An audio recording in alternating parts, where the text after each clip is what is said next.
Welcome to Urban Dharma, the podcast, where suffering is optional.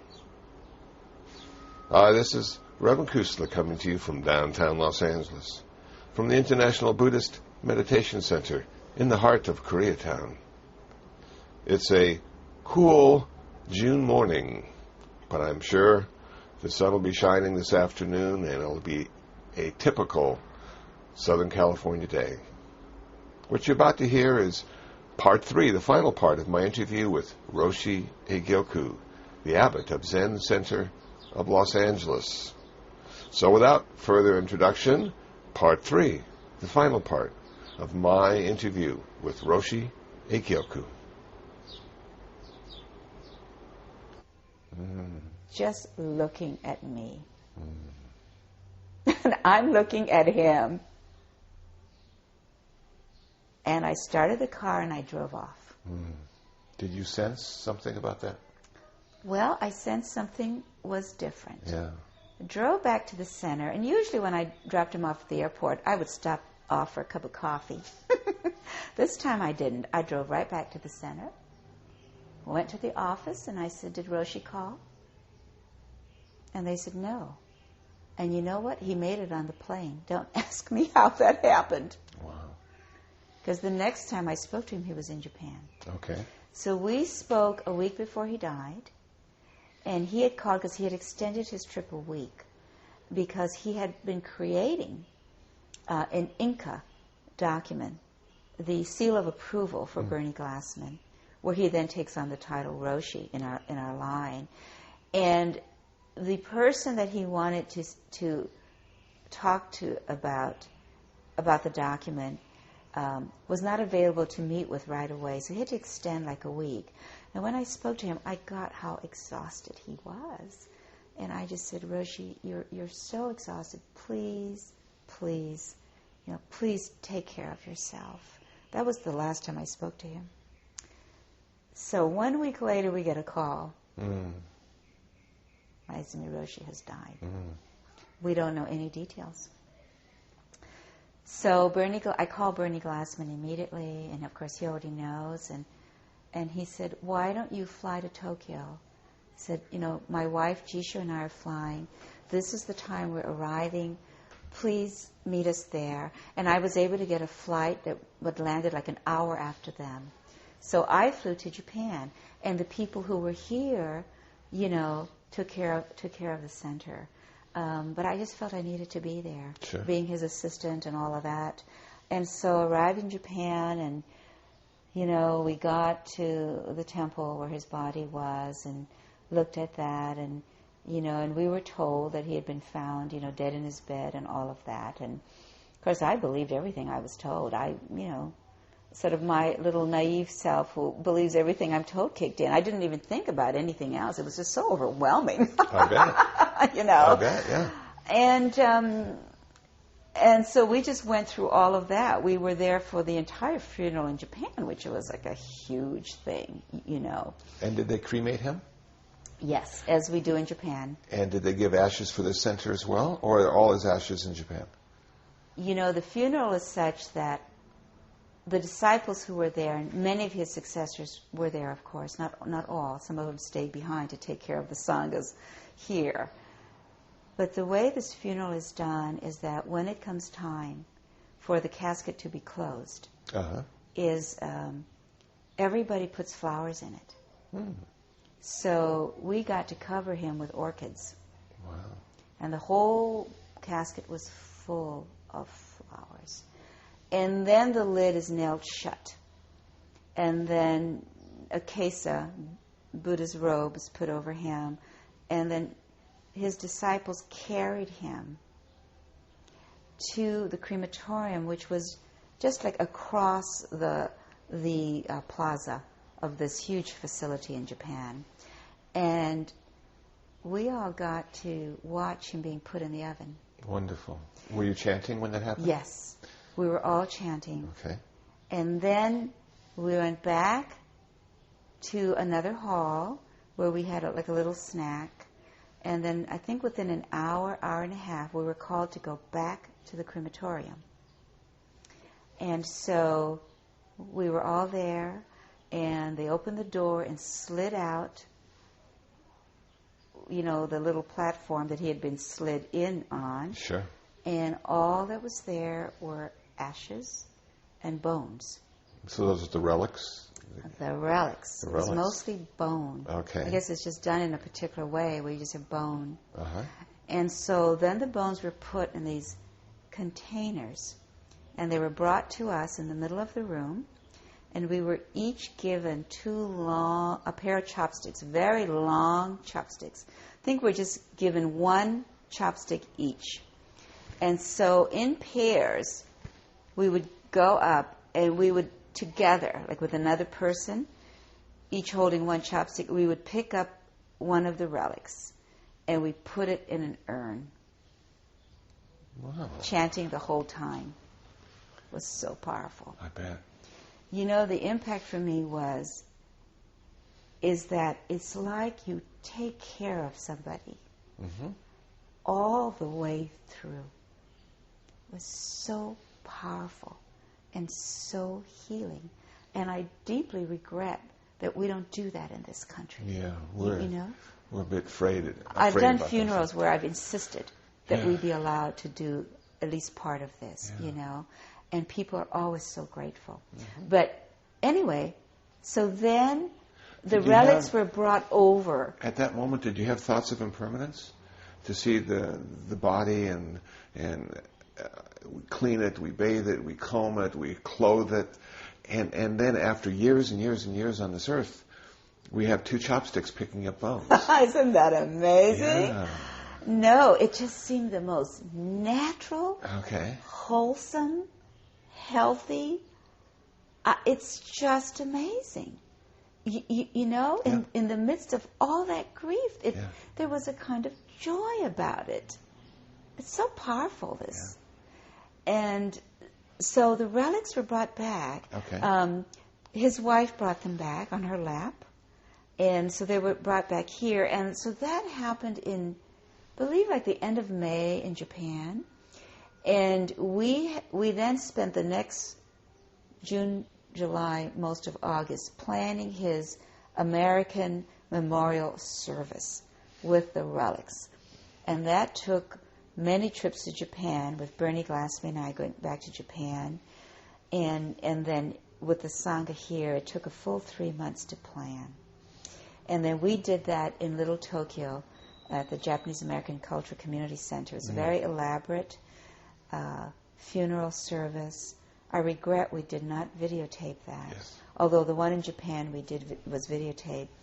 And so we, you know, it's like in the midst of all of that, everybody's at their best. Mm-hmm. Somehow we just step up to the plate, right? Yeah. Because it's up to us now. Yeah. And we just did what we had to do, and there was just this incredibly beautiful service we did in Little Tokyo. It was very, very powerful for all of us to pass through. Now we have the reality of a center with no founder. Right. And somebody needs to step forward, and I guess Roshi Glassman had commitments he couldn't break. He had his Sangha, his centers going, and so you had to invite somebody from your center to take over? So Roshi Glassman, you know, many of the successors were here, and those of us who had been here a while were here, and so we all gathered together, and we'd have these talks and meetings, and all of these successors really had commitments already. They all had their own groups, they had their families, their children, and there was nobody who could say, yes, I'll just move into ZCLA, you know. And there was one successor, however, who, although he was not eager to take on something like this, because he had not lived in community, agreed to do it.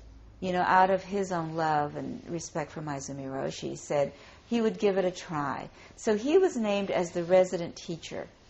And resident teachers were put in place at our mountain center. One of them was already there, and a married person, so the couple went there.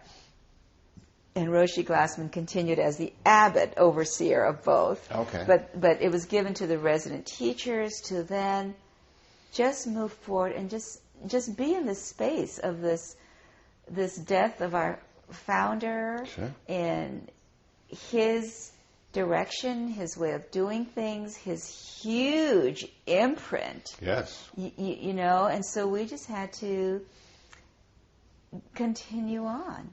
And, you know, before Maezumi Roshi died, he and I were already in conversation about my leaving, because I was sort of ready to go into a different environment.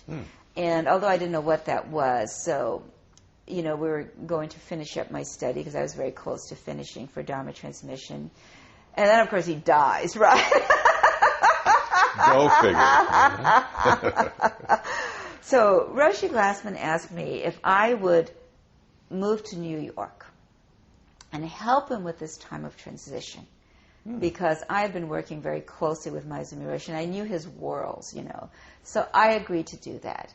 And I had taken Bernie Glassman on, and he had taken me on now as my new teacher. Wonderful. And so, you know, he wanted to have me there so he could also see, you know, where I was in my practice and to finish my transmission studies, which we did.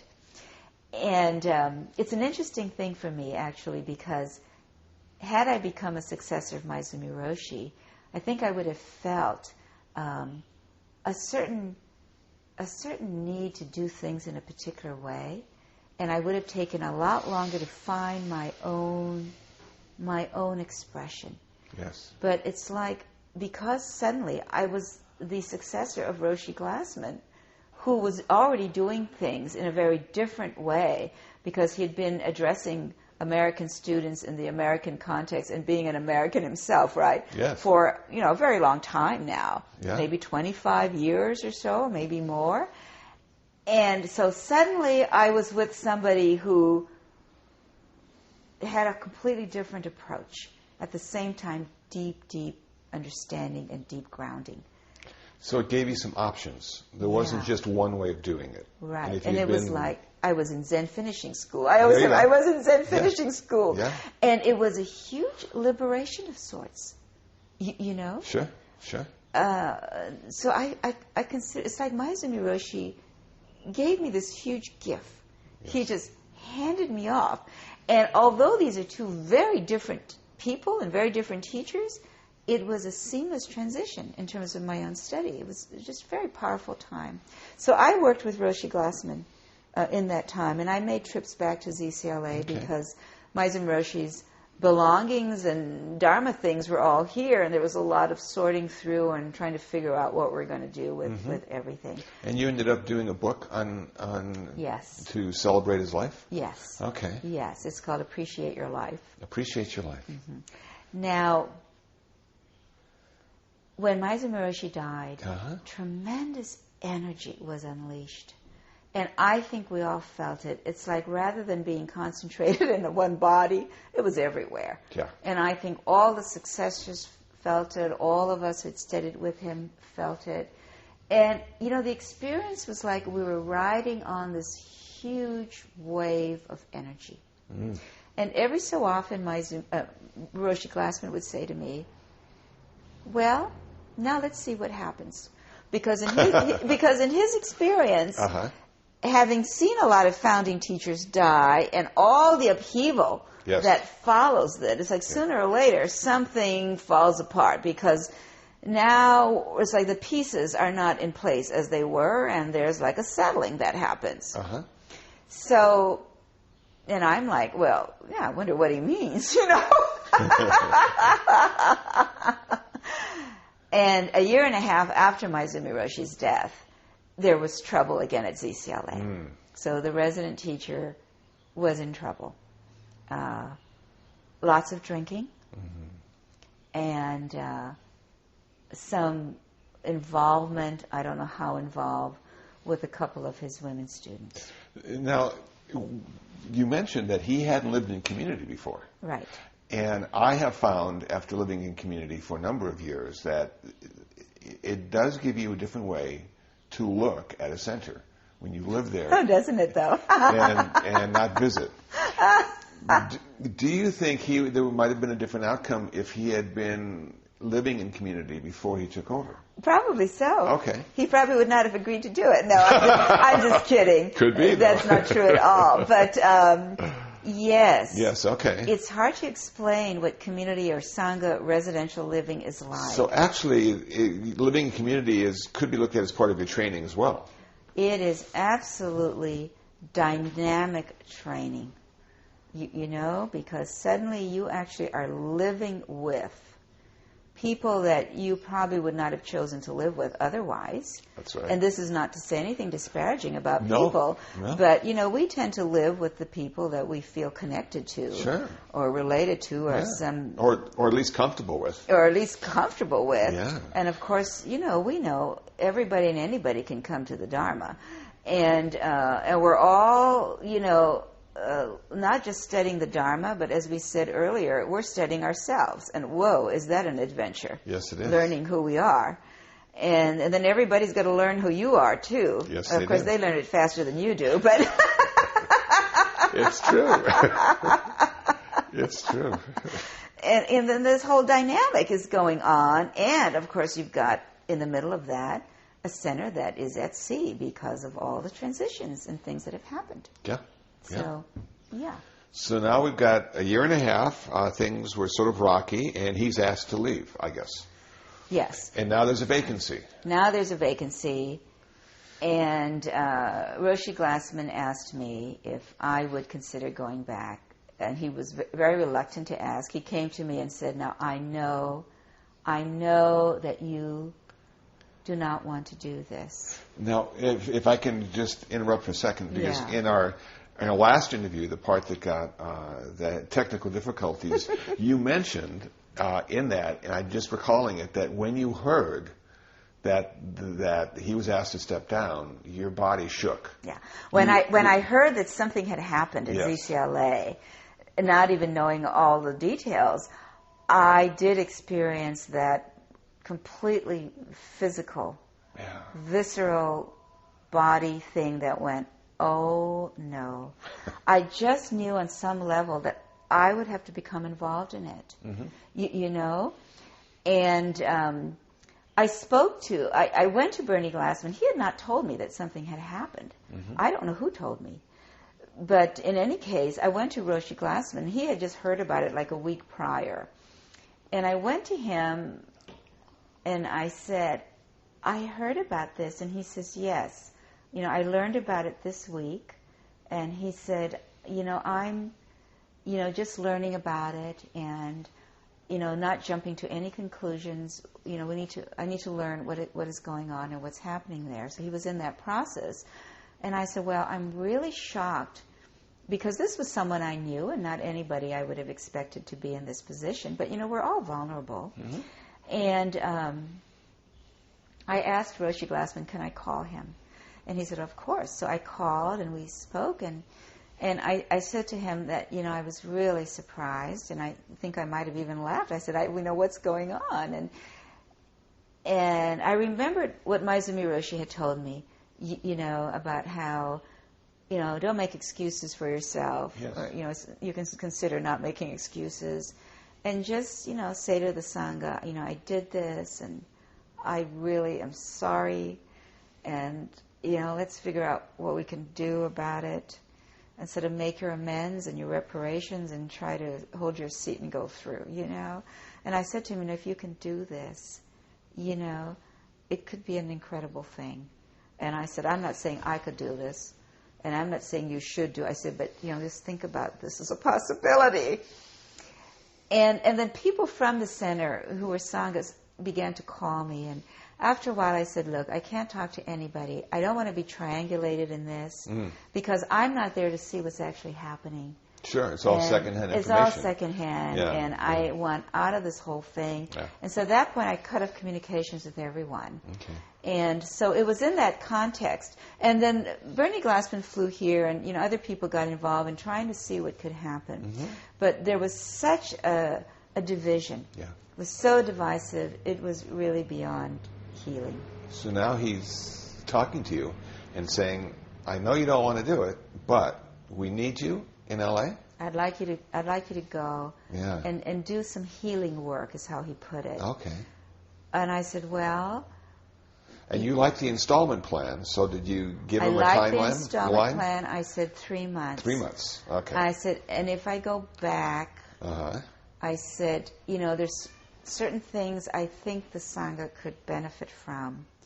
And if you will give me permission to do what I think needs to be done, what intuitively I feel needs to be done, I said, then I'm willing. But I'm not willing to go and just have myself second-guessed at every turn. I said, I'm just not willing to do that. Yep. And he said, you've got it. He said, I will support you, and you do what you feel needs to be done there. I agree to your 3 months. And I also, felt deeply that I owed this to Maizumi Roshi. Mm-hmm. And my teacher, Bernie Glassman, was now making this request of me. And that I would do it. Okay. It's the least I could do. Sure. And so I went back. Okay. I came back here. Yeah. April 15. I remember it was income tax. April 15th. Do you remember the year? 1970. I'm sorry, 1997. 1997. Yeah.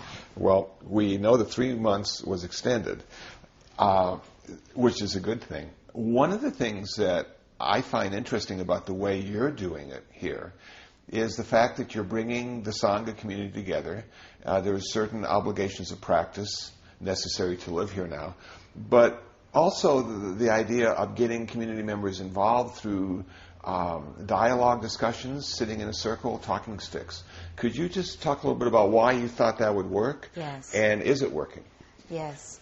This is actually an important point. One of the things I realized when I came back, or I'd been thinking about, is that as Zen people, and the way we were trained, it was always, face the wall. And our relationship was strictly hierarchical. It was strictly in the vertical plane. So it was student-teacher, student-teacher. We're all like crazy student-teacher people. And there was no horizontal or Sangha building. So it was very clear to me that this was a huge dimension that was missing and that it needed to be addressed. And my inclination was always to kind of sit people in circles. And I think that's the thing that women have, and see everybody's face and hear everybody's voice. Okay. So at the time I was starting to learn about a practice of counsel, and that with my inclination to sit people in circles, I began to call people together in circles. And I told people when I came that I was not going to hold private teaching interviews because I did not want further triangulation.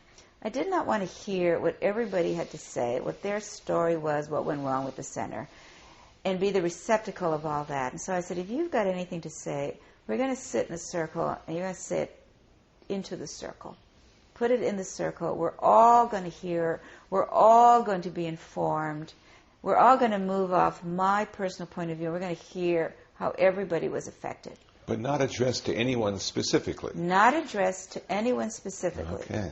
We're putting it all into the circle. And In the the circle circle. is just this big vessel, right? This emptiness, huh? This big, empty, not knowing vessel, Okay. right? That's our ground of being. Exactly. And each of us is the Dharma.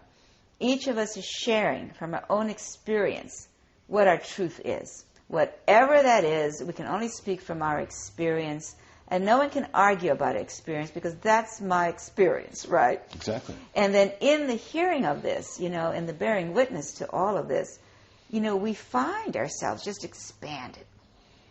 Hey, I'm suddenly all of this. And in that very act, there's a healing that occurs. There's an action of expanding into a more universal being. Could right? you call it community as well? Community. Creating community? Sangha. Community. Yeah. Because Sangha is all of us. Yes. It's not just how little me is relating to my idea of what everybody should be doing. That's right. But it's suddenly, wow, everybody's this jewel. Yeah. The Sangha jewel is each one of us. Yeah. You know, no matter how much we might be a diamond in the rough, it is us in this very moment, place, and time. And it's not just student-teacher. And it's not just student-teacher, because what we learn is everyone is the teacher. In the horizontal dimension, everybody is the teacher. Everybody's wisdom and compassion comes forward. And then when this is done together, we see a further arising of the wisdom and compassion of the entire circle. And could you say everyone is also the student? Absolutely. And Absolutely. okay. Everyone is the student, including the teacher, Including the the so-called teacher Yeah. who is sitting in the circle. Yeah. So what it allowed me to do was to be a student in the circle. And that continues. I continue in that way today. I lead very few circles. I enter the circle as a student, you know, Yeah. and I can learn. And it gives me a whole other dimension of people. Because today, of course, I see people individually Sure. in the Dokusan room, the one-to-one meeting room. And in there's a very particular kind of interaction. But I also sit in the circle and I learn about these students and my fellow Dharma practitioners from a whole other dimension. And they learn about me from a whole other Sure, place. sure. So that's a very powerful thing. So the circle practices was a very important thing that we began to do. And how do you keep people speaking one at a time? We use a talking piece. A talking piece. Yeah, Okay. And you have one talking piece? Yeah. Or many talking We pieces? have many. We started with one, but now Okay. we have a collection because people love to donate I see. particular things that they have that they feel would be a talking piece for the Sangha. So we have things like teddy bears, we have gemstones and crystals, we have rocks, you know, just all kinds, musical Okay. instruments, you know, Yeah. all kinds of things. Okay. So now we will put out 4 or 5 and people can exchange them as we go. But the point of it is this: when you have a talking piece, you're the one who speaks and everyone else listens. And when you don't have the talking piece, you listen. Okay. And we say we listen from the heart. Listen with your whole body. And we're not even interrupting the speaker with our thoughts and our judgments and opinions. So this also means that when we have the piece, whether it's been handed us because it's going around a circle or we've picked it up from the center of the circle, then we have not prepared our spiel. Oh, really? Not There's prepared. no pre-thought involved? There's no pre-thought. Now, of course, there is, and we train ourselves not to have it. Okay. We will speak from our heart. Whatever truth is arising for us is what we're going to speak. So it's a practice on many, many, many dimensions. And, you know, we just started. We were totally unskilled in it, completely. People didn't like it. In the very beginning, people would storm off, walk out of the middle of the circle. And I would say, that's fine, you know, but we would designate like hour and a half when we started. We might have started with an hour because it was so hard for us to do this. Well, I would think people probably heard things they never thought they'd hear. Yes. If you're speaking from your heart and listening with your heart. Yes. And we surprise our own selves at what comes out of our heart. Yeah. What comes out of the deepest recesses of our being. Oh, Again, you know, you create a ritual space. Uh-huh. And when that space is created, then we, in some sense, are no longer posturing about who we are. Yeah. Something else comes out of us, you know? Yes, yes. And it's quite profound. Yeah. Quite profound. And because we're also training ourselves to listen, we find ourselves being able to take in points of view that we normally would say, oh, what is he talking about? And suddenly we can listen to it and not really have that commentary. We say, oh yeah, well, I can understand why people might take that view. And then before you know it, you start taking that view, right? Because you're so losing the gap between yourself and another person. Suddenly you're just embracing that. You know, it's very powerful. So the amazing thing about it is that when people would walk out of the circle, and for all the complaining they did about it, they always came back to do the next circle. This was a powerful learning for us. So that now, 8 years later, none of us could imagine practicing without circle. And I always laugh because I have many people who have come to practice here and they only know the circle form, in addition, of course, to the other practices. But I kid them and I says, I wonder what will happen to you when you have to go practice at a Zen center that does not do circles. Exactly. Because it would be so difficult That's bad. to be in an environment with this kind of openness. Yeah. Which is not to say that Zen centers are not open, but this way of being with each other is not so much a part of it that you can't imagine. You just think that's how it is. Yeah. That was a big part of the work that we did here. And speaking of practice now, I know for a while you said anybody could live here. They didn't have to practice. But I'm assuming that since you've been back, that's changed. And Yes. so what's required now? Say somebody listening to this says, I want to go practice at Zen Center Los Angeles. I want to be part of Roshi Egyoku's Sangha. What would they look to expect from you? Do they have to practice? Do they have to participate in Sangha events? Yeah. Well, first of all, I want to say it's not my Sangha. Okay. You know, it's really, it's our Sangha. Our Sangha. So you're the facilitator? Well, The director? I am the abbot, but it's not. I don't consider it mine in that sense. Of course, Okay. you know, it's mine in the sense that I have certain responsibilities. Sure. But everybody thinks of it as mine. Wonderful. You know. Yeah, I see what you're saying. So we have a model which we call shared stewardship, which I'll talk about in a minute. Okay, and good. This is why I want to make Thank this you. point because it's an important point. It is important. But what you're asking is also important. It's like how to reclaim the integrity of a center. You know, it was a very big piece of the work that we all did here. Yeah. So one of the things that was happening, as you mentioned, is when I returned with all of the upheavals, Maezumi Roshi's death and the subsequent upheaval, is there were people living here who actually weren't practicing and felt they were entitled to be here. So one of the first things that I did was I formed a small group of people who had lived here a long time, who knew Maezumi Roshi, and who I know would be willing to work on regaining the integrity of the residential community.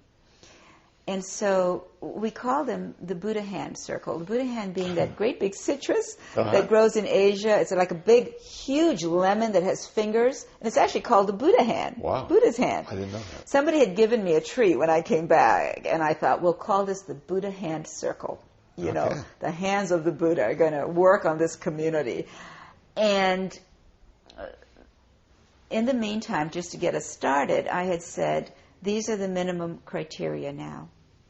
And you need to do, I don't know, X number of sits a week and, you know, pay your rent on time because there are people living here rent-free, in quotes, and not doing any community samu work, physical work, and the upkeep of the place. You know, all the things that we ask people to do in a community setting. So I laid it the most minimal standards you could imagine. Well, some people got very angry about that even. That's the shape we're in. And so this circle, the Buddha Hand Circle, took charge of this and began to look at each resident, had private interviews with each. Now, it was a circle of people, maybe 3 or 4 at the time. And we began to ask people to leave. You know, we said, you're not meeting this criteria. If you can't, then this is time for you to move on.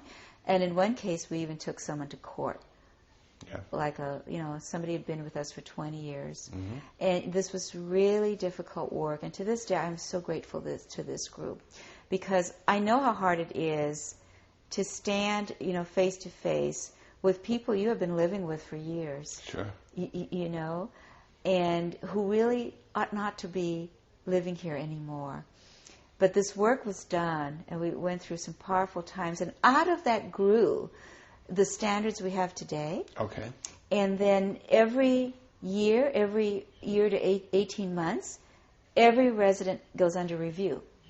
So each person does a self-review according to our standards, and the community of residents does a review. They sit in council, and then I do a piece of the review. And at the end of this, we decide do you need to continue living here? Perhaps it's time to move on, or you can continue, and there's areas you need to attend to.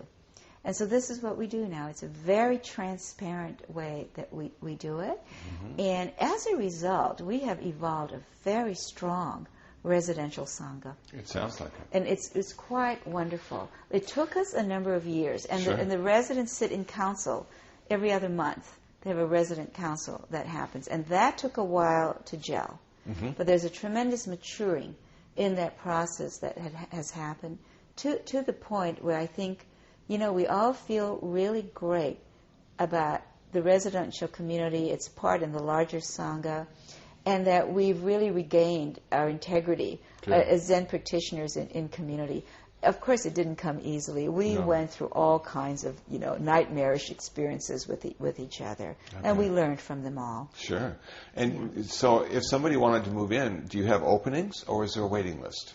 There's a waiting list. And if somebody wanted just to visit and not live here, do you have a visiting residential program? Yes, we have a wonderful, what we call a guest resident program. Okay. And those are in rooms, and we have maybe 5, 6 rooms open at a time, and people can come anywhere from a few days to 3 months as a guest resident. Okay. Yeah, it's a wonderful program. We have people from all over the world come. And can they get more information on your website about that? And what is your website address? www.zencenter.org. Zencenter.org. Okay, that's an easy one to remember. Yeah. Good. Yeah, and if I could just speak a little bit Please. about the shared model that we evolved out of this process. Okay. So after we were doing a lot of cleanup at the center, meaning cleaning up our buildings, everything, it was a tremendous work. But after a few years, so maybe about year 2000, something like that, 3 years I'd been here, I was really very, very exhausted. And what had happened in those intervening years is a Sangha began to form again here. And people came forward and saw the condition we were in, but made the decision, for whatever their personal reasons were, that they wanted to practice here. And they were willing to put in the effort it took to kind of rebuild ZCLA. Some of these people knew Maezumi Roshi. Some of them had never met him, And, after working together for a number of years and taking care of the immediate things, like starting to refurbish the buildings, having the need to attend to our financial situation, which was rather dire at the time, I felt that I had sort of come to the end of a particular phase.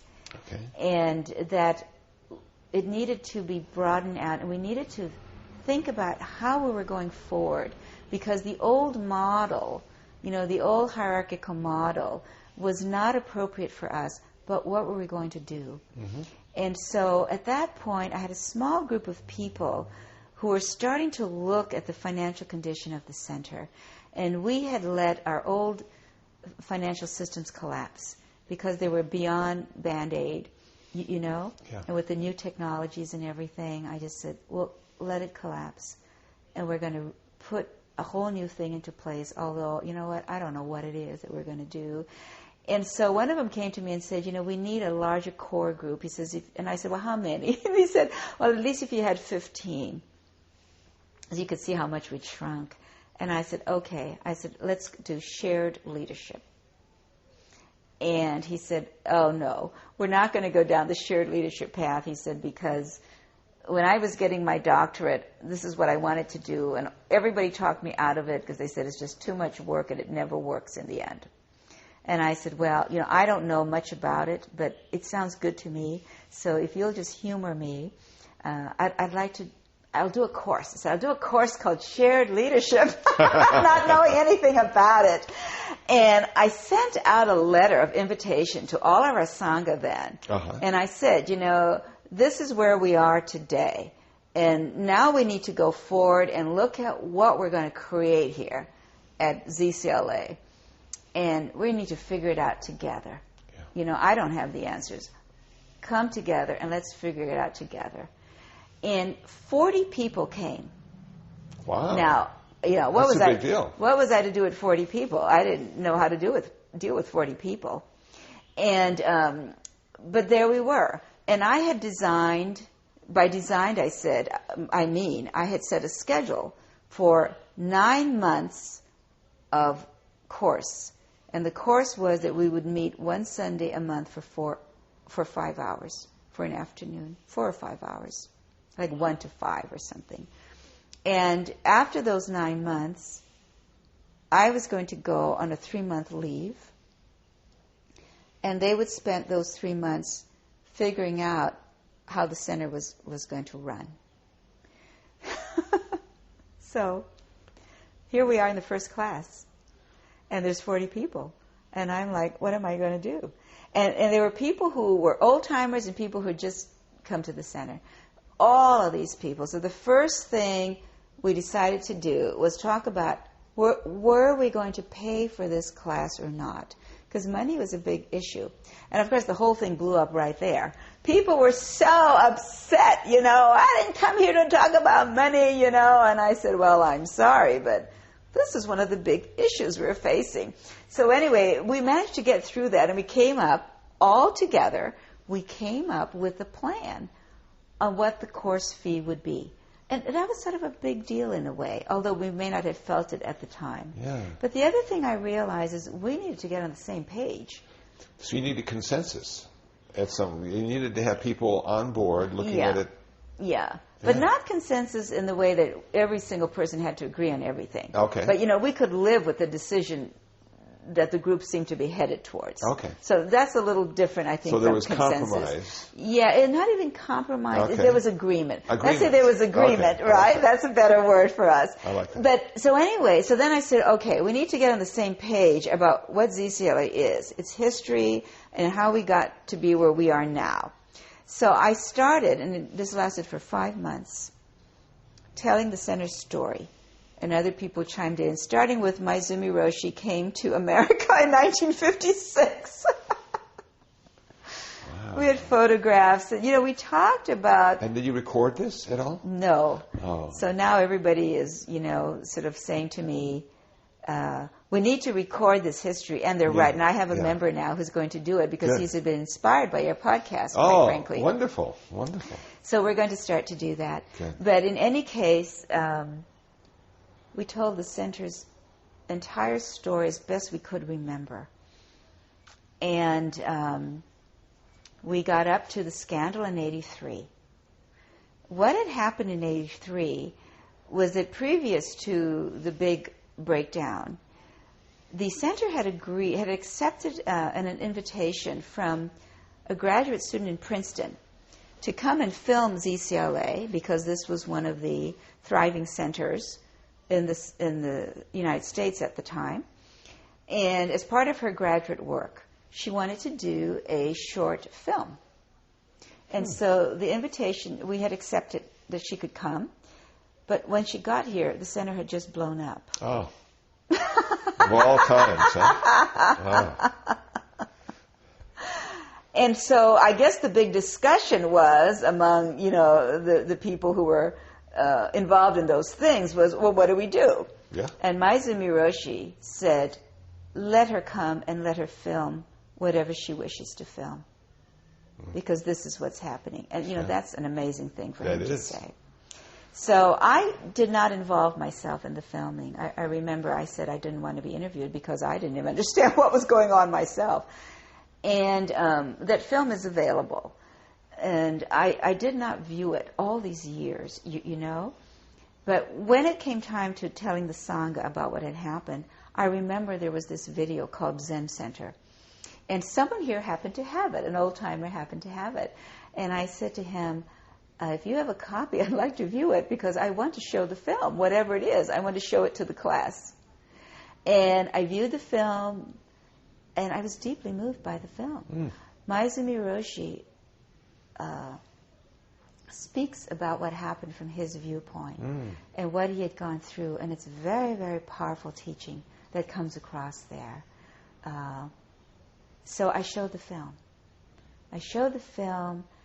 And one of the things that happened in showing that film it was not that people were so blown away or involved in what had happened, but they were deeply impacted by the fact that the film was shown and that it was put out on the table and that we could just take a look. Yeah. Yeah. That was so powerful. And so, 83, we went through all the years that you and I have talked about. Then we come to the LA riots in 92, which had a deep impact on this center, and how we survived being in the midst of a burning Los Angeles, as you know. Were you here then? I moved in just after that. I moved in 93. What a time. So, yes. Anyway. I can remember seeing the smoke from downtown Los Angeles, just over the city. Ring of fires. UCLA was in a ring of fire. Yeah. All the looting and the shooting. And, well, we survived that. Maezumi Roshi himself was in Mexico leading a sesshin when that happened. So we talked about that period of time. And then moved into 95, the death of Maezumi Roshi. Now, at that time, the way Maezumi Roshi died was not widely known because there were other, factors that had arisen, like, his family and his children. Of course, their privacy was respected, and their need, their need to have this time to learn about it and talk about it themselves. And so subsequently, we had learned that Maezumi Roshi had drowned, and that he had been drinking. Was it like a swimming pool he was in? It was a Japanese hot tub. A hot tub? Yeah, which if you've been in, you know that you could drown in one of those without drinking because of just the heat, how hot the water is. Yeah. But anyway, he had returned from one of his brother's temples to another, completely exhausted, as we know he already was, and had spent the day visiting his mother's grave, I believe, at the family temple, and had returned to Tokyo, which is the temple that he normally stayed at. And, as I understand, had gone to take a hot bath very late at night, and the next morning he was found in the tub. So we had not, we weren't told this right away. We discovered it ourselves. And so that was a whole other learning for me about going through all of that and learning about his death and, having to deal with all the things around that. Yeah. So I put that all out for the group, Before I did it, however, I had no idea who knew and who didn't. Yeah. So what I did was I identified the students of Maezumi Roshi, those who knew him, who were then practicing at ZCLA. Mm-hmm. And I called them together in a group, and I said, I need to make sure you all know this before I speak about it in a public way. And some of them knew and some of them didn't. Some of them were just totally caught off guard, like I was when I found out, But in any case, I made sure they all knew. And so then when it came time for the class, they already knew this information and could have a time to deal with it, as we all needed time to do. And I just laid it out for the class. So people reacted in many different ways. I think we may have lost a few people then who were furious, and that just absolutely justified for them what a rotten group we were and how rotten our teachers were, and all the reactions to, well, I'm not surprised, or, okay, now we know, and that does not denigrate who he was because of our experiences with him. We know other dimensions of him, and now we can kind of integrate the whole of who he was. Mm-hmm. So it was one of these times when, again, you really stretch and you just go through all the things you need to go about it. Yeah. So 95, okay, so then we go through 97, and then we talked about what had happened that time. People who were here could share that. And then I could bring them up from 97 to where we were and all the things that we were attending to right now. Okay. In rebuilding this center. Just the many things that we had to all take care of. And this is to that core group of people. Yes. that committed This is for to our months. 40 people who 40 committed people. for a year. A year. Wow. Committed for a year. That's amazing. It was pretty powerful Yeah. thing. So in that year, it took 5 months, as I said, to figure out what we were about. And then we listed all the ingredients of the center. We spent another 5 just listing all the things. Then we got them together and we said, okay, this financial piece is critical to us now. And we formed a group called the Executive Circle. They had already, I think I'd already formed them. And it was 4 men and a woman, a couple of whom had a lot of financial expertise and they knew people to ask, and others who had just committed themselves to reviving ZCLA, you know. And so these 4 people got together and they were working in a very concentrated and intense way on trying to figure out the whole thing. And it was wonderful to watch them because 4 people completely different. It's like what we're talking about in community coming together. Yep. Completely different working styles, completely different ways of expressing themselves, coming together. And, you know, I am so grateful to this group because they kept coming back together in the midst of all of this difficulty. And somehow through it all, they were able to create this incredible foundation and framework for the Zen Center to rebuild itself financially. It's really pretty amazing how they were able to do that, you know. Wow. And but they did it. And so today, the Executive Circle is, of course, one of our foundational circles of the center. The other thing we did is I called together another group, whoever wanted to come, you know, and we started going through a mission, vision, and core values of ZCLA. It took us 2 years to figure out what we're going to say about ourselves. Okay. And not really knowing, you know, but we put together the mission, vision, core values, which we're now revisiting. So now you have all these years later. I think in 99 we adopted them. And we're astounded, and I'm astounded, at how much we have lived these out. It was a deep lesson for me, because I don't tend to work in this way, and yet it really worked for us. You know, that when you say my value is this, that you actually end up living by it. And when you don't clarify it, then you never quite get what you're all about. You know, so it's this precision, this clarification of it. And we may not know how it's going to unfold, but we're being directed in such a fundamental way that it's like a vow. You know, your vow takes you over, and it begins to unfold in all these incredible, surprising ways. So that's kind of what happened for us. And then other groups have formed, other circles have formed that look after the Sangha and the organization. We were able to come up with an incredible board over time. And now the latest circle that's emerged is a health circle, where people who are interested in looking at the health of the Sangha, not just organizationally or communally, but individually, how we support people in times of need, you know. And we have a little brown-green group that's formed, which we're looking at the environmental thrust of the Sangha. So all of these things now are emerging. We have a teacher's circle. We have a circle that looks at what would a Zen curriculum look like over the long haul? What would Zen training really look like in our context? So all of these things have been arising, and it's been a very powerful thing. And the shared leadership we now call shared stewardship, which means that everyone who comes here is a steward of the center from the get-go. Okay. You know, like, we value you, and we work together so that each of us can mature in this way. We say we take on the 3 minds of the mature person, which is the magnanimous mind, which for us means learning the big, big, big view. And nurturing mind, which is the mind that cares for ourselves and other people.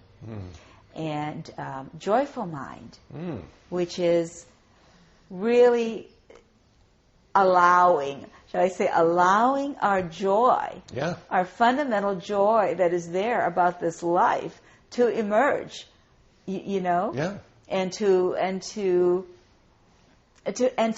express it, to be able to express, you know, the kind of wonderment that we actually do begin to tap in this practice once we kind of see through all of our own suffering. And it does turn out to be a joyful practice. It does. I think our sense of humor is broader, and our wit might become sharper. But I know a lot of people think that Zen is very serious, and you can't smile. Yeah. And you always look at the ground. And Right. Yeah. Right. Yeah, and that's a fascinating thing. You know, we start to live out our idea that it's this gloomy, morose, serious thing. I mean, how can it be spiritual if you're laughing? Exactly. And unfortunately, a lot of our Japanese Zen forms reinforce that. And so one of the things we are about here is to really, we've questioned our forms, and we've kept those that serve a real function. And we're looking for those that will broaden out our expression of Dharma. So we talked about the circle form, and the circle is one of those forms, you know, that we can sit in not knowing. In other words, go back, as you said, to emptiness. Just clear it all out. We can really bear witness. You know, each person is Buddha. We could actually, if we could keep our mouths shut long enough, actually begin to recognize that, you know? And then we see how this interacts. We see our interdependency. We actually viscerally experience our one body in a circle, you know? Yeah. And so that's a form that I think for Western Buddhists is absolutely critical to explore. And so we're always looking at what are their forms? What are these forms? And what I hear is you're taking a Japanese Zen model and making it American or Western and applicable to people that live here in this community, in this city, in this state, in this country. Our culture needs the forms where we can communicate in a deep way. We have so little of that available to us in our lives. So let's embed that, because in those forms we find this incredible expression of Dharma. You know, so I'm always looking. Isn't it? It's an authentic expression. Absolutely authentic. And I believe human beings have been sitting in circles, you know, ever since there were more than one. You only need two or more. That's right. Sitting around the fire when we discovered fire. What a natural thing. Isn't that the most natural thing? And probably eating in circles as well, and sharing eating food, in circles and being in isolate. Our culture is so alienating. It is. And we had so many people who come. In fact, once we talked about the city of LA and living in LA, and one of the things that came out of it is that for those who move to LA and don't have a lot of connections, it's a hard city to break into. Very hard. For all of its sunshine and all of that, people say that they experience periods of such isolation that it forced them to develop a spiritual life and seek community. And, you know, this is a wonderful thing. And you wouldn't think that would be the case with 8 or 9 million people living together, but it can be a very lonely place. Without the Sangha, without community. And it can be lonely within a Sangha if there are not the forms where we can connect in a real way. You know? So this has just been part of the kinds of things that we're addressing. Well, it's been wonderful. And I must say, I really appreciate you taking the time again to speak. And personally, I think the second time was better. So, it came out differently this time, right? It did. It's much more in-depth, and it was wonderful. And I appreciate the opportunity to speak to you. And I have not done this kind of thing about talking about my journey. And it's been very helpful for me, too, to start to revisit, you know, all that has gone into recreating this Sangha. And listening to parts of my own journey has been very helpful for me. It was actually very moving for me. Although I will say I have doubts about speaking so personally to the whole world and all of you that I will never get to see. But on the other hand, if someone can benefit from it, Yeah. then I'm happy to offer it. Wonderful. And I'm sure they can. And I'm sure they will. And so, gosh, well, I guess until the next time we get to talk, it's been wonderful sharing hours with you and listening to your journey and listening to the journey of Zen Center Los Angeles. Thank you. And I'm happy to just be living down the street and can come over and Yes, visit. it's just wonderful. Yeah. And I hope there were no technical difficulties this time and that I didn't pull on anything. I think everything went wonderfully. And so thank you again. Thank you Roshi very Gepa. much. Bye-bye. Bye.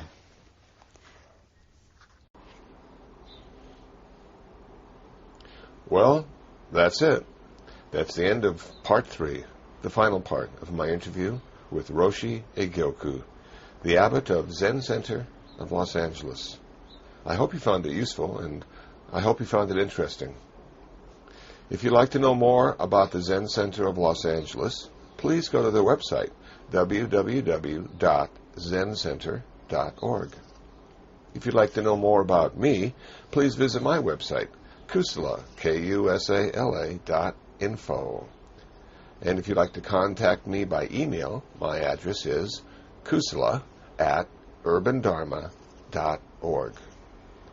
Well, until the next time, until the next podcast, be happy, be peaceful, and most of all, be free from suffering.